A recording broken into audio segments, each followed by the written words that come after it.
7h, 10h sur Radio Courtoisie, suivez la ligne droite. Vous avez probablement entendu parler de la polémique qui touche en ce moment Pierre Moscovici, le président de la Cour des comptes. Je le rappelle, ce dernier est accusé d'avoir intentionnellement caché le dernier rapport produit par son organisme, dévoilant le coût faramineux de l'immigration, près de 2 milliards. Alors évidemment, l'on pointe du doigt cette décision qui a privé nos élus de chiffres et de données concrètes concernant l'immigration, ce qui aurait pourtant pu s'avérer utile dans un contexte de crise au sujet de la loi immigration. Mais au-delà de cette polémique, ce dont on parle moins, c'est le fond de ce rapport. Et certains mettent en garde contre les chiffres qui y sont dévoilés et sont finalement peut-être bien en deçà de la réalité. C'est précisément ce que je vous propose d'éclaircir ce matin avec notre invité. Il est consultant international sur l'Afrique et l'immigration, notamment auteur d'un ouvrage intitulé « Le coût annuel de l'immigration » publié par Contribuables Associés. Jean-Paul Gourevitch, bonjour. Bonjour. Alors pour commencer, parlons de ce rapport. À notre échelle de citoyens, même sans l'avoir lu, on imagine bien simplement en constatant le réel qu'il ne doit pas être très reluisant pour la Macronie. Mais vous écriviez hier dans l'Atlantico qu'il contenait des informations inédites, voire surprenantes. Alors pourriez-vous nous dire quelles sont ces informations qui vous ont interpellé ? Alors d'abord, peut-être une petite rectification.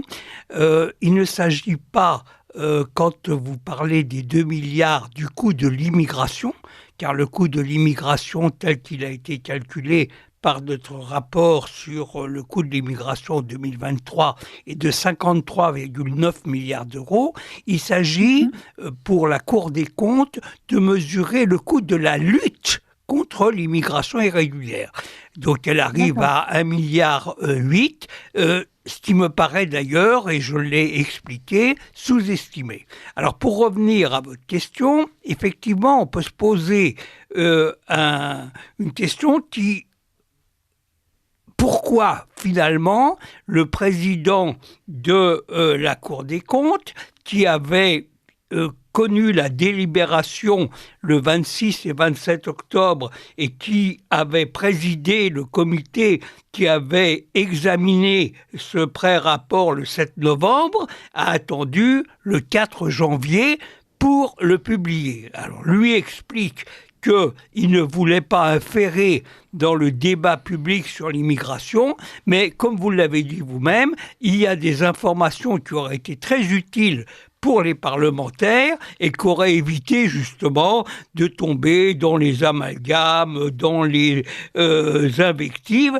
Je prends un exemple caractéristique. Le rapport explique que la surveillance aux frontières est très inefficace. Pour une raison très précise, c'est que les gens chargés de la police aux frontières s'en tiennent à l'identité telle qu'elle est déclarée par les gens qu'ils interpellent. Ils ne vérifient pas cette identité, ils ne prennent pas les empreintes digitales, ils n'ont pas de fichier global qui permettrait de vérifier qu'une personne en situation irrégulière revient 4 ou 5 fois sur le territoire. Il n'y a pas de scan de documents d'identité alors que la fraude documentaire est énorme et il n'y a pas de connexion entre un fichier qui aurait pu être le fichier des personnes en situation irrégulière et d'autres fichiers nationaux ou internationaux. Alors, finalement, donc ça vient d'être officialisé par ce rapport, mais on imagine bien que le gouvernement en avait d'ores et déjà conscience. Est-ce qu'on peut pas se demander si finalement c'est pas plus un manque de volonté politique que de prise de conscience ? Alors, moi, je ne veux pas rentrer dans un débat politique sur la question. Mon travail, c'est un travail de scientifique et technicien des problèmes d'immigration. Simplement, ce qu'on peut se dire, c'est que il aurait mieux valu que ces informations soient portées à la connaissance du grand public par les médias que de faire de la rétention d'informations, ce qui ne me paraît pas être le but d'un organisme comme la Cour des comptes. Alors, on va revenir sur cette rétention des médias et, en l'occurrence, même plus précisément de Pierre Moscovici. Mais j'aimerais pour l'instant rester encore un peu sur ce rapport et les chiffres. Vous constatez donc une impuissance généralisée de l'État. Est-ce que vous pourriez nous en dire plus? Donc, on comprend bien qu'il y a effectivement ces frontières qui sont plus contrôlées. Une fois que les immigrés irréguliers sont sur notre sol, pardon, on n'arrive plus vraiment à les gérer. Ça va jusqu'où tout ça? Alors, le rapport, qui est très documenté quand même, parce que c'est un rapport qui s'appuie non seulement sur des enquêtes et sur des interviews, mais sur la visite de 6 départements de France métropolitaine et d'outre-mer, de 5 CRA, de 3 zones aéroportuaires, de 4 zones frontières, etc., etc. Ce rapport qui est documenté est classé en 4 chapitres. Et chaque chapitre est un peu une accusation de la politique gouvernementale. Le premier chapitre s'appelle « La gestion des frontières, une pression croissante, une efficacité incertaine ». Alors quand on sait avec quelle précaution la Cour des comptes utilise des expressions soigneusement aseptisées, on comprend que c'est véritablement une attaque. Le deuxième chapitre s'appelle « La gestion des étrangers en situation irrégulière, des administrations et des juridictions sous pression ». Le troisième chapitre « Éloignement, un enchaînement d'obstacles structurels ». Et le quatrième chapitre « Des moyens significatifs, mais une stratégie d'ensemble à construire ». Quand vous lisez une stratégie d'ensemble à construire, ça veut dire qu'il n'y a pas de stratégie globale du gouvernement. On imagine. Et donc, en ce qui concerne l'éloignement, l'enchaînement d'obstacles structurels, qu'est-ce que c'est ces obstacles structurels qui sont expliqués? Alors, il y a 2 obstacles que tout le monde connaît. C'est le fait que d'un côté, il est très difficile d'obtenir pour ceux qui devraient être éloignés, les laissez-passer consulaires, parce que les États ne veulent pas, un certain nombre d'États ne veulent pas reprendre leurs déboutés.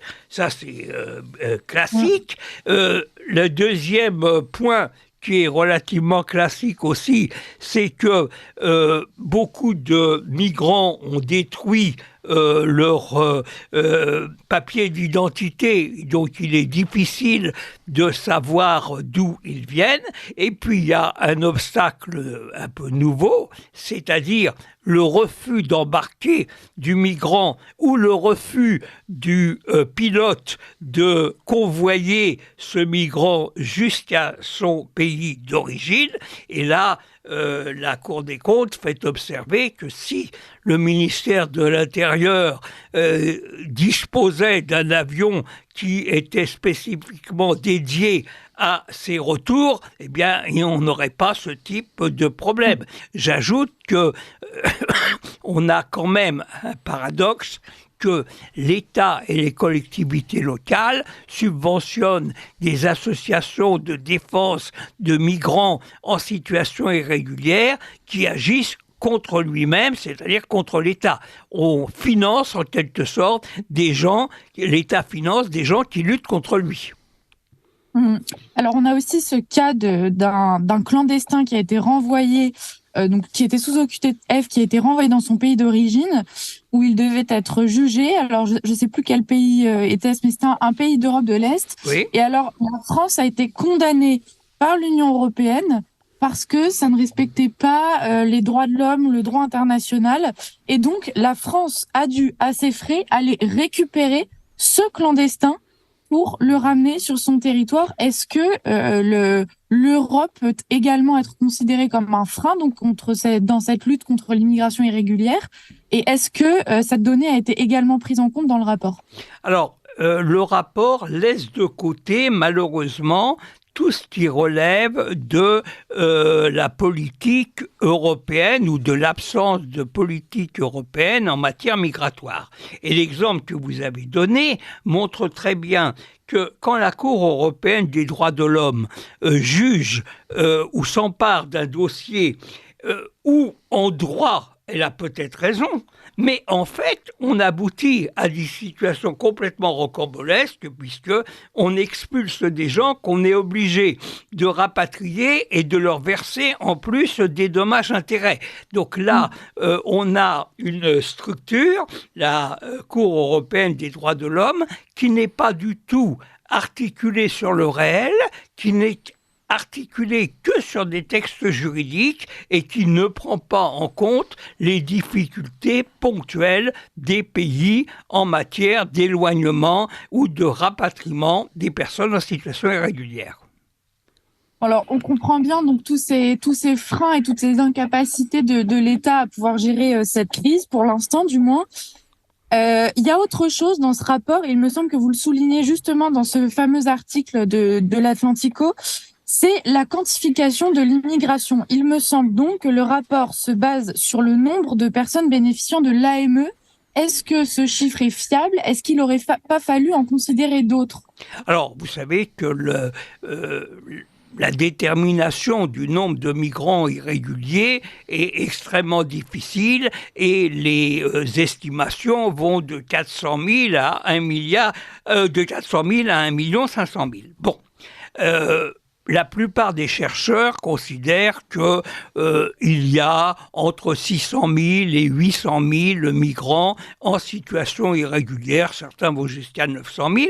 Seulement, le rapport de la Cour des comptes dit, et ce qu'on peut comprendre au départ, nous n'avons pas les moyens de calculer ce qu'est l'immigration irrégulière. Bon. C'est quand même un peu bizarre de faire un rapport sur la lutte contre l'immigration irrégulière sans donner un élément de référence. Alors, effectivement, le rapport dit il y a eu 466 000 bénéficiaires de l'aide médicale d'État, et comme l'aide médicale d'État, tous les migrants en situation irrégulière ne l'utilisent pas, ça veut dire que le nombre de migrants est plus important. Et si on se réfère au travail de l'Institut de recherche et de documentation en économie de la santé de Bordeaux, il y avait une étude qui montrait que 51% des étrangers éligibles à l'AME en bénéficiaient, ce qui voudrait dire qu'on aurait aujourd'hui un stock de 900 et quelques mille étrangers. C'est un petit peu au sommet de la fourchette des différents chercheurs. Mais on aurait pu attendre de la Cour des comptes un décompte un peu plus précis ou au moins des évaluations un peu plus sourcées. Là, il n'y a qu'une seule source qui est citée, dont la Cour des comptes dit elle-même, cette source ne permet pas de quantifier de façon précise le nombre de migrants en situation irrégulière sur le territoire de la métropole et de l'outre-mer. Alors, quand la Cour des comptes elle-même affirme ça, est-ce que c'est pas... Enfin, j'imagine que c'est donc permis de s'imaginer que les chiffres donnés dans ce rapport sont probablement minorés finalement. Pas automatiquement. La plupart des chiffres du rapport, quand on regarde la gestion des frontières, la gestion des migrants en situation irrégulière, la gestion des éloignements, la plupart de ces chiffres sont sourcés. Ce qui n'est pas véritablement sourcé, c'est d'un côté le fait que quand on fait les comptes de la lutte contre l'immigration irrégulière, on ne compte ni le surcoût de l'hébergement d'urgence, ni l'aide donnée aux associations, ni le coût administratif des déboutés, ni la procédure d'étrangers malades, qui est un vrai détournement du droit d'asile par des étrangers déboutés. C'est pourquoi la Cour des comptes arrivait à 1,8 milliard et dans le travail que nous avons fait pour contribuables associés sur le coût de l'immigration en 2023, nous arrivons, nous, à 3,6 milliards. D'accord. Donc, on reste quand même s'il y a une grosse différence, on reste quand même à peu près dans le même ordre de grandeur. À peu près, maintenant, oui. La question est simple. Est-ce que vous pensez que si ces chiffres enfin, d'ailleurs, pas si simple que ça, est-ce que vous pensez que si ces chiffres avaient été portés à la connaissance de nos élus pendant le débat sur la loi immigration, cela aurait pu changer quelque chose au résultat? Alors, il y a toujours un avantage à donner un certain nombre d'informations qui sont sourcées parce que ça évite qu'on se batte à coups de chiffres qui ne le sont pas. Nous avons nous-mêmes fait une journée parlementaire où il y avait 60 représentants ou 60 députés ou attachés parlementaires, essentiellement d'ailleurs des républicains, quelques représentants du Rassemblement national et un représentant du MoDem. On voit bien que la gauche n'est pas venue, mais je crois que on a toujours intérêt, dans la transparence d'un débat démocratique, à donner des chiffres. Ça évite de se battre sur des informations qui ne sont pas vérifiables. Alors, vous parlez de cette transparence démocratique. Est-ce qu'on peut donc affirmer que la démarche parfaitement arbitraire de Pierre Moscovici était donc antidémocratique? Et est-ce qu'à ce titre, il mérite toujours d'être président de la Cour des comptes? Je n'ai pas apporté de jugement sur la personne ni sur la fonction d'un représentant de la République. Je dis simplement que l'argument qu'il a donné pour justifier le fait qu'il n'a pas livré pendant le débat ou avant le débat les éléments qui étaient dans son rapport n'est peut-être pas la meilleure solution pour faciliter les débats. Très bien. Écoutez, Pierre Moscovici, non, merci beaucoup, Monsieur Gourevitch. Écoutez, on suivra ça de près, les prochains chiffres qui sortiront. On fera appel à vous pour venir nous expliquer tout ça, parce que ça reste assez flou pour nous en tant que citoyens. Il y a beaucoup de données à prendre en compte. Ça, c'est très vrai. C'est vrai. C'est un sujet très difficile, très clivant, et sur lequel nous sommes très peu nombreux à travailler de façon scientifique. Oui, parce qu'il y a une masse de chiffres et de données à considérer qui est parfaitement énorme.